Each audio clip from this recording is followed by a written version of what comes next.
আসসালামু আলাইকুম প্রিয় বন্ধুরা, এই মুহূর্তে আমার এই চ্যানেল এবং পেজে যারা ভিডিওটি দেখতেছেন আপনাদেরকে অসংখ্য ধন্যবাদ। আজকে আপনাদের সঙ্গে শেয়ার করতে যাচ্ছি পুঁইশাক রান্নার সুন্দর এই রেসিপিটি।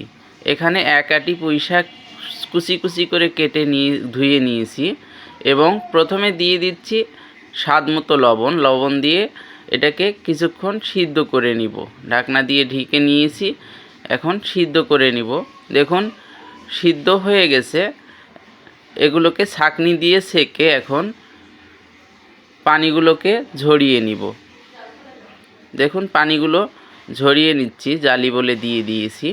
এই পুঁইশাক রান্না করার জন্য চুলায় একটি কড়াই বসিয়ে দিয়ে দিচ্ছি সয়াবিন তেল।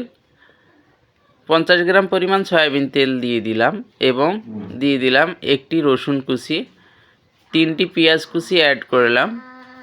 এরপরে এখানে অ্যাড করে দিব কাঁচামরিচ। এখানে 4টি কাঁচামরিচ মাঝামাঝি ফেড়ে নিয়েছি। এটাকে অ্যাড করে পেঁয়াজের সঙ্গে কিছুক্ষণ ভেজে নিতে হবে। দেখুন একটু নেড়েচেড়ে নিব। এরপরে এখানে অ্যাড করে দিব গোটা জিরা। এখানে সামান্য পরিমাণ গোটা জিরা আমি অ্যাড করেছি। অ্যাড করে দেওয়ার পর পেঁয়াজটাকে লাল করে ভেজে নিতে হবে। দেখুন আস্তে আস্তে পেঁয়াজের কালার চেঞ্জ হয়ে আসতেছে। পারফেক্ট কালার চলে আসলে এরপরে সিদ্ধ করে নেওয়া শাকগুলো অ্যাড করব। এভাবে পুঁইশাক রান্না করলে সবচেয়ে বেশি টেস্টি হয়।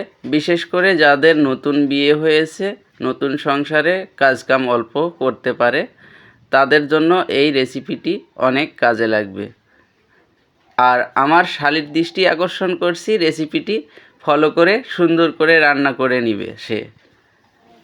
দেখুন পেঁয়াজ বেরেস্তা হয়ে গেছে। এরপরে সিদ্ধ করে নেওয়া শাকগুলোকে আমি অ্যাড করে কিছুক্ষণ নেড়েচেড়ে নিব।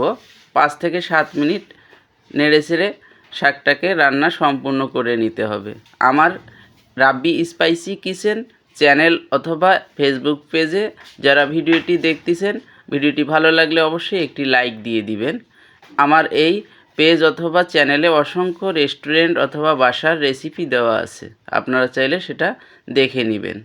আর আমার এই চ্যানেলে আলুর ভর্তা থেকে শুরু করে A to Z ছোটোখাটো সব রেসিপি আমি শেয়ার করে দিব।